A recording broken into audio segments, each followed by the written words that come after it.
Hello साथियों। सोचिए अगर एक दिन आप किसी से बात करते करते अचानक भूल जाएं कि आप क्या कह रहे थे। सोचिए अगर आपको अपना ही काम याद ना आए और आप इसे उम्र का असर मानकर टाल दें। यही से यह कहानी शुरू होती है। यह कहानी किसी एक इंसान की नहीं, हम सब की है। आज की दुनिया में हम शरीर की फिटनेस पर तो ध्यान देते हैं, लेकिन दिमाग की सेहत को नजरअंदाज कर देते हैं। जबकि सच्चाई यह है कि अगर दिमाग कमजोर हो गया तो शरीर की ताकत भी किसी काम की नहीं रह जाती। द माइंड डाइट इसी सच्चाई को सामने लाती है। यह किताब यह नहीं कहती कि आप बीमार हैं या आपको डरना चाहिए। यह किताब शांति से समझाती है कि दिमाग को भी रोज सही देखभाल चाहिए। जैसे हम पेट भरने के लिए खाना खाते हैं, वैसे ही दिमाग को मजबूत रखने के लिए भी सही खाना जरूरी है। द माइंड डाइट एक ऐसी सोच है जो यह बताती है कि अल्जाइमर और याददाश्त की कमजोरी कोई अचानक आने वाली बीमारी नहीं है। यह सालों की गलत आदतों का नतीजा होती है, और अच्छी बात यह है कि इन्हें रोका जा सकता है। यह किताब उम्मीद देती है। यह बताती है कि अगर आज से सही खाना शुरू किया जाए तो दिमाग को कमजोर होने से बचाया जा सकता है, सोच को साफ रखा जा सकता है और उम्र के साथ भी दिमाग को जवान रखा जा सकता है। यह सिर्फ डाइट की किताब नहीं है, यह जीवन को समझदारी से जीने की सीख है। यह हमें यह एहसास दिलाती है कि हमारी थाली ही हमारे भविष्य की नींव है और हर निवाला हमारे दिमाग की कहानी लिखता है। यह किताब आगे यह समझाती है कि दिमाग की सबसे बड़ी दुश्मन चीज है सूजन। जब शरीर और दिमाग में अंदर ही अंदर सूजन बनी रहती है तो दिमाग की कोशिकाएं आपस में सही तरह से बात नहीं कर पाती। धीरे धीरे याददाश्त कमजोर होने लगती है और इंसान छोटी छोटी बातें भूलने लगता है।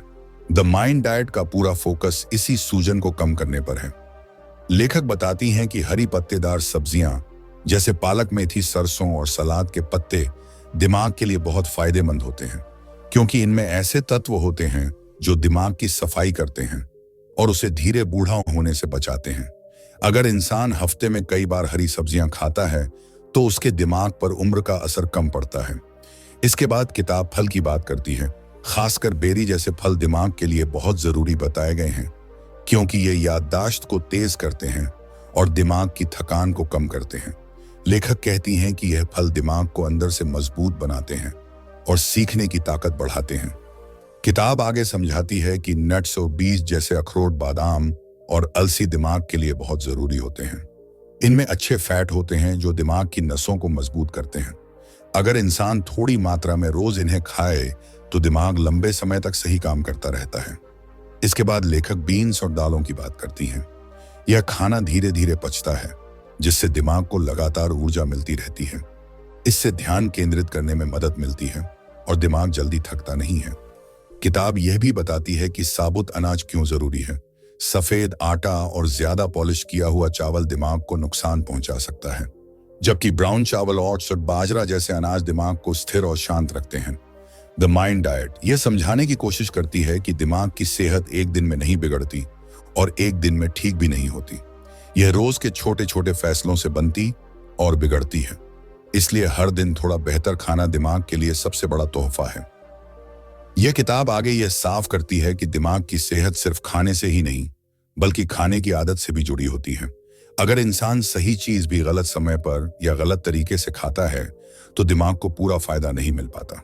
इसलिए लेखक खाने को एक आदत की तरह देखने को कहती है, न कि एक इलाज की तरह। लेखक बताती हैं कि दिमाग को सबसे ज्यादा नुकसान तब होता है जब हम दिन भर कुछ भी खाते रहते हैं, बिना भूख के, बिना सोच के। यह आदत दिमाग को थका देती है, क्योंकि दिमाग को हर बार खाना पचाने और उसे समझने में मेहनत करनी पड़ती है। द माइंड डाइट कहती है कि तय समय पर सादा और साफ खाना दिमाग को आराम देता है। किताब यह भी समझाती है कि पानी की कमी दिमाग को बहुत नुकसान पहुंचाती है। अगर शरीर में पानी कम होगा तो दिमाग में खून का बहाव धीमा हो जाएगा, जिससे सोचने की शक्ति कम होने लगती है। लेखक कहती हैं कि बहुत से लोग यह समझते ही नहीं कि उनकी थकान और चिड़चिड़ापन सिर्फ पानी की कमी की वजह से है। इसके बाद किताब नमक और चीनी पर ध्यान दिलाती है। ज्यादा नमक दिमाग की नसों को सख्त कर देता है और ज्यादा चीनी दिमाग को सुस्त बना देती है। लेखक कहती हैं कि आज के समय में सबसे ज्यादा दिमाग को नुकसान चीनी से हो रहा है, क्योंकि यह हर पैकेट वाले खाने में छुपी होती है। द माइंड डाइट यह भी बताती है कि घर का बना सादा खाना दिमाग के लिए सबसे सुरक्षित होता है। बाहर का खाना चाहे स्वाद में अच्छा लगे, लेकिन वह दिमाग के लिए बोझ बन जाता है, क्योंकि उसमें जरूरत से ज्यादा तेल, नमक और चीनी होती है। किताब आगे यह समझाती है कि दिमाग को रोज नई चीजें सीखना भी जरूरी है, लेकिन सीखने की ताकत तभी रहती है जब दिमाग को सही पोषण मिले। अगर खाना गलत होगा तो इंसान सीखने से डरने लगेगा, चीजें भूलने लगेगा और आत्मविश्वास कम हो जाएगा। लेखक यह भी कहती हैं कि उम्र बढ़ने का मतलब यह नहीं कि दिमाग कमजोर होना ही है। सही खाना, सही नींद और थोड़ा चलना दिमाग को लंबे समय तक जवान रख सकता है। द माइंड डाइट यह भरोसा देती है कि बुढ़ापा भी समझदारी और साफ सोच के साथ जिया जा सकता है। किताब में यह भी बताया गया है कि शराब दिमाग के लिए कैसे नुकसानदायक होती है। थोड़ी मात्रा में भी अगर शराब रोज ली जाए तो यह दिमाग की कोशिकाओं को धीरे धीरे खत्म कर देती है। लेखक सलाह देती हैं कि दिमाग को बचाना है तो शराब से दूरी बनानी चाहिए। इसके बाद किताब यह बताती है कि नींद और खाने का गहरा रिश्ता है। अगर नींद पूरी नहीं होगी तो दिमाग सही फैसले नहीं कर पाएगा और गलत खाने की इच्छा बढ़ जाएगी। इसीलिए द माइंड डाइट सिर्फ खाने की नहीं बल्कि पूरे जीवन की आदत सुधारने की बात करती है। लेखक बताती हैं कि सुबह का नाश्ता दिमाग के लिए सबसे जरूरी भोजन होता है। अगर सुबह दिमाग को सही ऊर्जा मिल जाए तो पूरा दिन सोच साफ रहती है और ध्यान बना रहता है। लेकिन अगर सुबह कुछ भी ना खाया जाए या सिर्फ मीठा खाया जाए तो दिमाग जल्दी थक जाता है। किताब यह भी समझाती है कि दिमाग को डर से नहीं बल्कि समझ से बदला जा सकता है। अगर इंसान डर के कारण खाना बदलेगा तो वह ज्यादा दिन नहीं चलेगा, लेकिन अगर वह समझ के कारण बदलेगा तो यह आदत बन जाएगी। द माइंड डाइट बार बार यह बात दोहराती है कि परफेक्शन जरूरी नहीं, कंसिस्टेंसी जरूरी है। हर दिन थोड़ा बेहतर खाना दिमाग के लिए बहुत बड़ा कदम है। लेखक कहती हैं कि अगर हफ्ते में भी कुछ दिन सही खा लिया जाए तो दिमाग को फायदा मिलना शुरू हो जाता है। किताब में यह भी बताया गया है कि दिमाग को खुश रखने के लिए खाना एक साधन है, लेकिन अकेला साधन नहीं है। अच्छा खाना अच्छा मूड बनाता है और अच्छा मूड दिमाग को और मजबूत करता है। यह एक चक्र है जो सही दिशा में भी जा सकता है और गलत दिशा में भी। लेखक यह भी कहती हैं कि बच्चों और युवाओं के लिए भी यह डाइट जरूरी है, क्योंकि दिमाग की नींव जवानी में ही बनती है। अगर शुरू से ही गलत खाना आदत बन जाए तो आगे चलकर दिमाग की समस्या जल्दी आ सकती है। द माइंड डाइट यह सिखाती है कि खाना चुनते समय स्वाद से पहले दिमाग के बारे में सोचना चाहिए, क्योंकि जीभ कुछ मिनट खुश होती है लेकिन दिमाग सालों तक असर झेलता है। किताब आगे यह भी बताती है कि तनाव के समय द माइंड डाइट किसी एक दिन में सब कुछ बदलने को नहीं कहती, बल्कि यह कहती है कि आज एक सही कदम उठाओ, कल दूसरा कदम अपने आप आसान हो जाएगा। यह किताब आगे यह समझाने लगती है कि दिमाग को सबसे ज्यादा नुकसान धीरे धीरे होता है और इसी वजह से इंसान इसे समय पर पहचान नहीं पाता। जब तक इंसान समझ पाता है तब तक आदतें बहुत गहरी हो चुकी होती हैं। द माइंड डाइट इसी भ्रम को तोड़ती है और बताती है कि अगर आज भी इंसान सचेत हो जाए तो दिमाग को संभाला जा सकता है। लेखक यह बताती हैं कि दिमाग हर समय खुद को ठीक करने की कोशिश करता रहता है, लेकिन उसे सही सामान चाहिए। अगर खाना गलत होगा तो दिमाग के पास खुद को सुधारने का मौका ही नहीं मिलेगा। इसलिए यह डाइट दिमाग को वह सामान देती है जिससे वह खुद को मजबूत बना सके। किताब आगे बताती है कि हरी सब्जियां सिर्फ शरीर के लिए नहीं बल्कि दिमाग के लिए भी ढाल की तरह काम करती हैं। यह सब्जियां दिमाग की कोशिकाओं को टूटने से बचाती हैं और नई कोशिकाओं को मजबूत बनाती हैं। अगर कोई इंसान रोज थोड़ी मात्रा में भी हरी सब्जी खाता है तो उसका दिमाग ज्यादा समय तक जवान बना रहता है। इसके बाद किताब यह बताती है कि दिमाग को सबसे ज्यादा ऊर्जा अच्छे फैट से मिलती है, लेकिन आज के समय में लोग फैट से डरते हैं और गलत फैट खा लेते हैं। लेखक समझाती हैं कि अच्छे फैट जैसे जैतून का तेल और नट्स दिमाग को चिकनाई देते हैं, जिससे सोचने की गति बनी रहती है। द माइंड डाइट यह भी बताती है कि मछली दिमाग के लिए क्यों जरूरी मानी जाती है, क्योंकि उसमें ऐसे तत्व होते हैं जो याददाश्त को सहारा देते हैं और दिमाग की नसों को मजबूत बनाते हैं। अगर कोई इंसान मछली नहीं खाता तो उसे दूसरे स्रोतों से यह पोषण लेना चाहिए। किताब आगे यह समझाती है कि दिमाग को मीठा नहीं बल्कि संतुलन चाहिए। ज्यादा मीठा दिमाग को सुस्त बना देता है और इंसान को हर समय थका हुआ महसूस होता है। लेखक कहती हैं कि मीठे की आदत दिमाग को धीरे धीरे कमजोर करती है और ध्यान लगाने की क्षमता कम कर देती है। इसके बाद किताब यह भी बताती है कि पैकेट वाला खाना दिमाग को कैसे भ्रम में डालता है। इसमें मौजूद नकली स्वाद और रंग दिमाग को धोखा देते हैं, जिससे इंसान को असली भूख और जरूरत का फर्क समझ नहीं आता और यही भ्रम आगे चलकर दिमागी थकान का कारण बनता है। द माइंड डाइट यह भी समझाती है कि दिमाग को दिन में थोड़ी शांति भी चाहिए। अगर इंसान हर समय कुछ ना कुछ खाता रहेगा तो दिमाग 30 मिनट के लिए 30 मिनट तक शांत रहेगा, को आराम नहीं मिलेगा। इसलिए खाली पेट का थोड़ा समय भी दिमाग के लिए जरूरी है। लेखक बताती हैं कि बहुत से लोग सोचते हैं कि दिमागी कमजोरी सिर्फ बुजुर्गों की समस्या है, लेकिन सच ये है कि आज के युवा भी गलत खाने की वजह से दिमागी थकान का शिकार हो रहे हैं। ध्यान की कमी, गुस्सा और बेचैनी इसी का नतीजा है। किताब यह भी बताती है कि जब दिमाग कमजोर होता है तो इंसान के फैसले भी कमजोर हो जाते हैं। वह गलत चीजों की तरफ जल्दी आकर्षित होता है और सही चीजों से दूर भागने लगता है। इसलिए दिमाग की सेहत जीवन की दिशा तय करती है।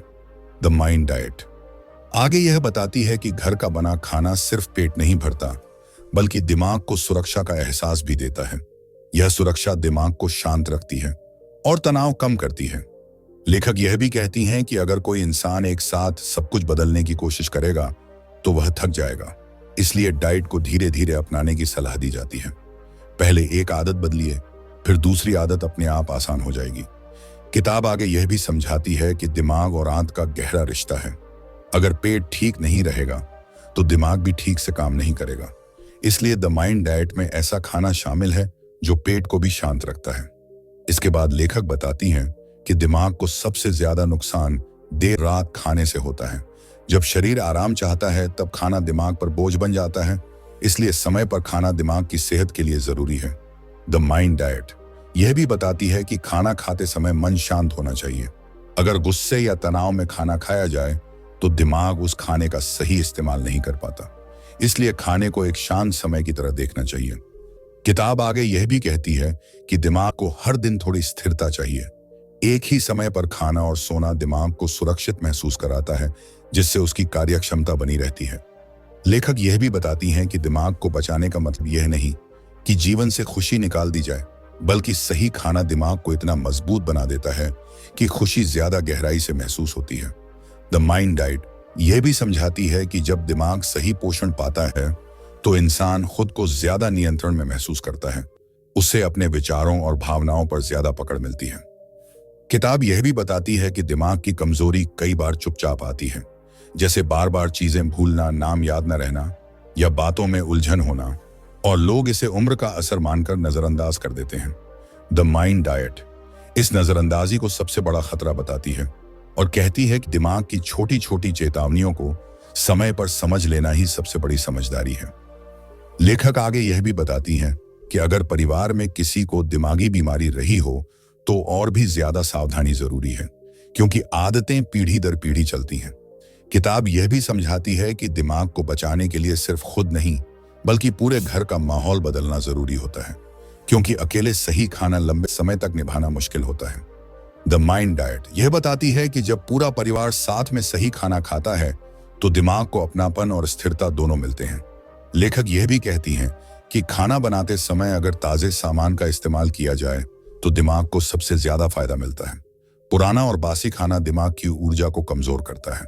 किताब आगे यह भी बताती है कि दिमाग को रोज थोड़ी हरियाली देखना भी पसंद है। इसीलिए हरी सब्जियां सिर्फ खाने के लिए नहीं, बल्कि देखने से भी दिमाग को शांति देती हैं। द माइंड डाइट धीरे धीरे यह एहसास दिलाती है कि दिमाग कोई अलग चीज नहीं है, बल्कि हमारी रोजमर्रा की जिंदगी का हिस्सा है, और हम जो भी खाते हैं वही हमारे सोचने का तरीका बन जाता है। यह किताब आगे यह बताती है कि दिमाग को सबसे ज्यादा ताकत निरंतरता से मिलती है। अगर इंसान कुछ दिन सही खाकर फिर पुरानी आदतों में लौट जाए तो दिमाग भ्रम में पड़ जाता है। इसलिए लेखक बार बार कहती हैं कि रास्ता सीधा और सरल रखो ताकि दिमाग उसे अपनाकर चल सके। किताब समझाती है कि दिमाग बदलाव से नहीं डरता, बल्कि अचानक बदलाव से डरता है। जब खाना धीरे धीरे बदला जाता है तो दिमाग उसे सहज रूप से स्वीकार कर लेता है और नई आदत को अपनी सुरक्षा मानने लगता है। लेखक आगे यह बताती हैं कि सुबह की शुरुआत जिस खाने से होती है वही पूरे दिन की सोच तय करती है। अगर सुबह भारी और गलत खाना खाया जाए तो दिमाग दिन भर बोझ महसूस करता है, लेकिन अगर हल्का और साफ खाना हो तो सोच खुली रहती है। द माइंड डाइट यह भी बताती है कि दिमाग को रंग पसंद है। प्राकृतिक रंग, हरी सब्जियों का हरा, फल का लाल और नीला रंग, यह सब दिमाग को संकेत देते हैं कि यह खाना सुरक्षित है और फायदेमंद है। किताब आगे यह समझाती है कि अकेले खाना दिमाग को उतना फायदा नहीं देता जितना शांति से बैठकर खाना देता है। अगर टीवी, मोबाइल या चिंता के साथ खाना खाया जाए तो दिमाग उस खाने का पूरा उपयोग नहीं कर पाता। लेखक बताती हैं कि दिमाग को सबसे ज्यादा नुकसान जल्दी जल्दी खाने से होता है। जब खाना बिना चबाए निगल लिया जाता है तो दिमाग को पेट से सही संदेश नहीं मिल पाता और थकान बढ़ती जाती है। द माइंड डाइट यह भी कहती है कि खाना दिमाग के लिए सिर्फ ऊर्जा नहीं बल्कि जानकारी भी है। हर निवाला दिमाग को बताता है कि शरीर सुरक्षित है या खतरे में। किताब आगे यह बताती है कि जब दिमाग को लगातार गलत संकेत मिलते रहते हैं तो वह हर समय सतर्क और तनाव में रहता है और यही तनाव आगे चलकर याददाश्त को कमजोर करता है। लेखक यह भी समझाती हैं कि दिमाग को आराम देने वाला खाना वही होता है जो सादा हो। ज्यादा मसालेदार खाना दिमाग को उत्तेजित करता है और बेचैनी बढ़ाता है। द माइंड डाइट आगे यह भी बताती है कि अगर इंसान रात को हल्का खाना खाए तो दिमाग गहरी नींद में जा पाता है और नींद के दौरान ही दिमाग खुद की मरम्मत करता है। किताब यह समझाती है कि नींद के समय दिमाग दिन भर की गंदगी साफ करता है, लेकिन यह सफाई तभी सही होती है जब खाने से दिमाग पर अतिरिक्त बोझ न पड़ा हो। लेखक आगे यह भी कहती हैं कि दिमाग को भूख और तृप्ति के संकेत पहचानने देना चाहिए। जबरदस्ती खाना या भूखे रहना दोनों ही दिमाग को भ्रमित करते हैं। द माइंड डाइट यह भी बताती है कि बहुत से लोग भावनाओं के कारण खाते हैं, भूख के कारण नहीं, और यह आदत दिमाग को धीरे धीरे कमजोर करती है। किताब आगे यह समझाती है कि जब इंसान दुख, गुस्सा या अकेलेपन में गलत खाना खाता है तो दिमाग उस खाने को आराम से जोड़ लेता है और यही आदत भविष्य में और मजबूत हो जाती है। लेखक कहती हैं कि इस चक्र को तोड़ने के लिए खाने को भावनाओं से अलग करना जरूरी है और यह तभी संभव है जब खाना सरल और नियमित हो। द माइंड डाइट आगे यह भी बताती है कि दिमाग को हर दिन थोड़ा अनुशासन चाहिए, लेकिन कठोरता नहीं। अगर इंसान खुद पर ज्यादा दबाव डालेगा तो दिमाग विरोध करेगा। किताब यह भी समझाती है कि दिमाग सहयोग से मजबूत होता है। जब इंसान खुद को दोष देने की जगह समझाता है तो बदलाव टिकाऊ बनता है। लेखक आगे यह भी बताती हैं कि दिमाग की सेहत का असर चेहरे पर भी दिखता है। जब दिमाग शांत और पोषित होता है तो आंखों में चमक और चेहरे पर स्थिरता आती है। द माइंड डाइट यह भी कहती है कि सही खाना इंसान को ज्यादा जागरूक बनाता है। वह अपने शरीर और सोच के संकेत जल्दी समझने लगता है। किताब आगे यह समझाती है कि जब दिमाग को सही पोषण मिलता है तो इंसान अपने जीवन के फैसले ज्यादा स्पष्टता से ले पाता है। लेखक बताती हैं कि बहुत से लोग यह नहीं समझते कि उनकी थकान, उनकी उदासी और उनका भ्रम उनके खाने से जुड़ा हुआ है। द माइंड डाइट इस भ्रम को हटाती है और बताती है कि दिमाग और थाली के बीच सीधा रिश्ता है। किताब आगे यह भी कहती है कि दिमाग को बचाने का मतलब सिर्फ बीमारी से दूर रहना नहीं, बल्कि जीवन को पूरे होश के साथ जीना है। लेखक यह भी समझाती हैं कि जब दिमाग स्वस्थ होता है तो इंसान छोटी खुशियों को भी गहराई से महसूस कर पाता है। द माइंड डाइट आगे यह भी बताती है कि यह रास्ता लंबा है लेकिन सुरक्षित है और हर सही निवाला इस रास्ते को आसान बनाता है। यह किताब आगे यह बात बहुत साफ शब्दों में रखती है कि इंसान अक्सर दिमाग की आवाज सुनता ही नहीं है। जब दिमाग थकता है तो वह संकेत देता है, लेकिन हम उसे नजरअंदाज कर देते हैं। कभी भूल को मामूली समझ लेते हैं, कभी ध्यान न लगने को आलस मान लेते हैं और कभी चिड़चिड़ेपन को स्वभाव कहकर टाल देते हैं। द माइंड डाइट कहती है कि यह सब संकेत होते हैं, चेतावनी होती है कि दिमाग को सही पोषण नहीं मिल रहा, लेकिन क्योंकि यह दर्द की तरह तेज नहीं होता इसलिए इंसान इसे गंभीरता से नहीं लेता। किताब यह समझाती है कि दिमाग शरीर का सबसे नाजुक हिस्सा है, लेकिन हम इसे सबसे ज्यादा लापरवाही से लेते हैं। हम घंटों मोबाइल देखते हैं, देर रात तक जागते हैं और जो भी सामने मिले खा लेते हैं, फिर उम्मीद करते हैं कि दिमाग तेज रहेगा। लेखक यह भी बताती हैं कि दिमाग को सही रखने के लिए बहुत बड़े बदलाव की जरूरत नहीं होती, बल्कि छोटे छोटे फैसले काफी होते हैं, जैसे रोज थोड़ा हरा खाना, पानी सही मात्रा में पीना और खाने का समय तय करना। द माइंड डाइट यह सोच बदलने की कोशिश करती है कि अच्छा खाना सिर्फ वजन घटाने के लिए होता है। यह बताती है कि अच्छा खाना असल में सोच को साफ रखने के लिए होता है। किताब आगे यह भी कहती है कि जब दिमाग साफ होता है तो इंसान खुद को ज्यादा समझ पाता है, अपने गुस्से, अपने डर और अपनी उलझन को बेहतर तरीके से संभाल पाता है। लेखक यह समझाती हैं कि दिमाग की थकान सिर्फ काम से नहीं आती, बल्कि गलत खाने से ज्यादा आती है और यही थकान धीरे धीरे जीवन की खुशी को कम कर देती है। द माइंड डाइट यह भी बताती है कि आज के समय में सबसे बड़ी समस्या यह है कि इंसान तुरंत परिणाम चाहता है, लेकिन दिमाग को समय चाहिए। अगर आप सालों तक गलत खाते रहे हैं तो दिमाग भी धीरे धीरे ही ठीक होगा। किताब आगे यह भी कहती है कि दिमाग को भरोसा चाहिए। भरोसा कि अब उसे सही खाना मिलेगा, सही आराम मिलेगा और सही समय मिलेगा। जब यह भरोसा बन जाता है तो दिमाग खुद को सुधारने लगता है। लेखक बताती हैं कि यह डाइट किसी नियम की तरह नहीं, बल्कि एक दोस्त की तरह है जो धीरे धीरे आपको सही रास्ते पर ले जाती है, बिना डराए, बिना दबाव डाले।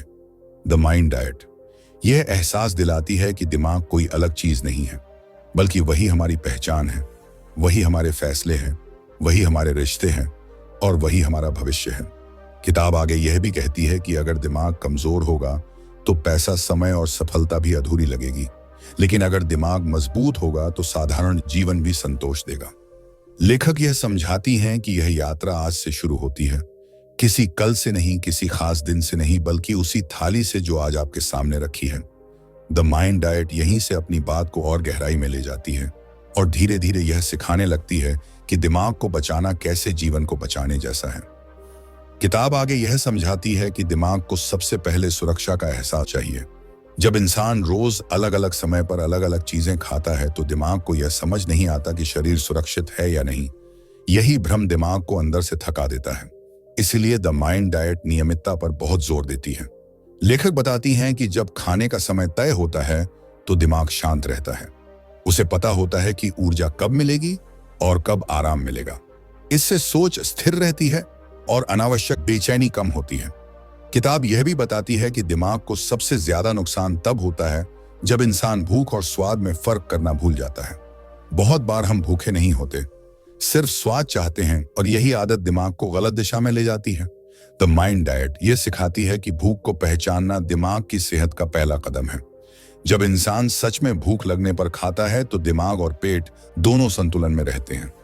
किताब आगे यह भी बताती है कि ज्यादा खाना भी उतना ही नुकसानदायक है जितना कम खाना। दिमाग को संतुलन पसंद है, न ज्यादा न कम। लेखक यह समझाती हैं कि जब पेट भरा होता है तब भी अगर इंसान खाते रहता है तो दिमाग पर बोझ बढ़ता है और सुस्ती आने लगती है। इसलिए खाना वहीं रोकना सीखना जरूरी है जहां शरीर संतुष्ट हो जाए। द माइंड डाइट यह भी बताती है कि दिमाग को भारी खाना नहीं बल्कि साफ खाना चाहिए। ऐसा खाना जो पचने में आसान हो और शरीर को थकाए नहीं। किताब आगे यह समझाती है कि तला हुआ और बहुत मसालेदार खाना दिमाग को उत्तेजित करता है, जिससे बेचैनी और चिड़चिड़ापन बढ़ता है और यही चिड़चिड़ापन आगे चलकर रिश्तों और फैसलों को प्रभावित करता है। लेखक बताती हैं कि जब दिमाग शांत होता है तो इंसान दूसरों की बात बेहतर सुन पाता है और सही जवाब दे पाता है, लेकिन जब दिमाग थका होता है तो छोटी बात भी बड़ी लगने लगती है। द माइंड डाइट यह एहसास दिलाती है कि दिमाग की सेहत का असर पूरे जीवन पर पड़ता है, काम पर, घर पर और खुद के साथ। किताब आगे यह भी बताती है कि बहुत से लोग सोचते हैं कि उन्हें दिमागी समस्या नहीं है, लेकिन सच ये है कि लगातार थकान, भूलना और ध्यान न लगना भी दिमाग की कमजोरी के संकेत हो सकते हैं। लेखक यह समझाती हैं कि इन संकेतों को अनदेखा करने की बजाय अगर समय पर खाने की आदत सुधारी जाए तो दिमाग को बड़ा नुकसान होने से बचाया जा सकता है। द माइंड डाइट यह भी कहती है कि दिमाग को पोषण देना खुद से प्यार करने जैसा है। जब इंसान खुद को सही खाना देता है तो वह खुद को महत्व देना सीखता है। किताब आगे यह बताती है कि जो इंसान अपने खाने का ध्यान रखता है वह धीरे धीरे अपने विचारों का भी ध्यान रखने लगता है, क्योंकि दोनों एक दूसरे से जुड़े हुए हैं। लेखक यह भी बताती हैं कि दिमाग को मजबूत बनाने के लिए किसी एक चीज पर निर्भर नहीं रहना चाहिए, बल्कि पूरे भोजन को संतुलित रखना चाहिए। द माइंड डाइट यह समझाती है कि कोई भी एक खाना चमत्कार नहीं करता, बल्कि रोज का सही चुनाव मिलकर असर दिखाता है। किताब आगे यह भी कहती है कि जब इंसान खुद के लिए सही खाना चुनता है तो वह अपने भविष्य के लिए भी सही रास्ता चुन रहा होता है। लेखक यह भी समझाती हैं कि दिमाग की सेहत आज का विषय नहीं है, यह आने वाले वर्षों का विषय है और जो आज ध्यान देगा वही आगे सुरक्षित रहेगा। द माइंड डाइट धीरे धीरे यह सिखाती है कि दिमाग को बचाने का मतलब डर में जीना नहीं, बल्कि समझदारी में जीना है। किताब आगे यह भी बताती है कि जब इंसान सही खाना खाता है तो उसे अपने फैसलों पर भरोसा बढ़ने लगता है और यही भरोसा जीवन को स्थिर बनाता है। लेखक यह भी कहती हैं कि दिमाग को सम्मान देना सीखना ही इस डाइट का असली उद्देश्य है। द माइंड डाइट यहीं से आगे बढ़ते हुए और गहराई से बताने लगती है कि कैसे रोज की थाली दिमाग की किस्मत तय करती है और कैसे हर इंसान के हाथ में यह ताकत है कि वह अपने दिमाग को सुरक्षित रख सके। अगर आपने यहां तक सुना है तो एक बात साफ है, आप अपने दिमाग को लेकर लापरवाह नहीं हैं और यही इस किताब की सबसे बड़ी जीत है। द माइंड डाइट हमें डराने नहीं आती, ये हमें जगाने आती है। ये किताब हमें ये याद दिलाती है कि दिमाग कोई मशीन नहीं है जिसे जब चाहे बदल लिया जाए। यह वही है जिसे हम सोचते हैं, समझते हैं, याद रखते हैं और अपने पूरे जीवन को महसूस करते हैं। अगर दिमाग ठीक है तो सब कुछ ठीक लगता है। यह कहानी यहीं यह सिखाकर खत्म नहीं होती कि क्या खाना है और क्या नहीं खाना है। यह हमें यह समझाकर छोड़ती है कि हर दिन हमारी थाली हमारा भविष्य लिख रही है और हर छोटा सही चुनाव दिमाग के लिए एक सुरक्षा कवच बन जाता है। अगर आप आज से थोड़ा भी सही खाना शुरू करते हैं तो आप अपने आने वाले कल को बेहतर बना रहे हैं। यह बदलाव छोटा हो सकता है लेकिन असर बहुत बड़ा होता है, क्योंकि दिमाग धीरे बदलता है लेकिन गहराई से बदलता है। अब सवाल यह नहीं है कि आप कितना परफेक्ट कर पाएंगे, सवाल यह है कि आप कब शुरू करेंगे, क्योंकि दिमाग इंतजार नहीं करता लेकिन वह सुधार को जरूर पहचानता है। और इसी के साथ अगर आपको यह वीडियो पसंद आया हो, अगर इसने आपको सोचने पर मजबूर किया हो, तो वीडियो को लाइक जरूर करें, चैनल को सब्सक्राइब करें ताकि ऐसी ही किताबों की कहानियां और आसान भाषा में आप तक पहुंचती रहें। कमेंट में जरूर बताइए कि आपको यह वीडियो कैसा लगा और अगली कौन सी किताब का सार आप सुनना चाहते हैं। आपका एक कमेंट किसी और के दिमाग को सही दिशा दिखा सकता है। मासानीन बशरिंग बरे रहें। मिलते हैं अगली वीडियो में एक नई किताब, एक नई सोच और एक नए नजरिए के साथ। तब तक अपने दिमाग का ख्याल रखिए, क्योंकि यही आपकी सबसे बड़ी ताकत है।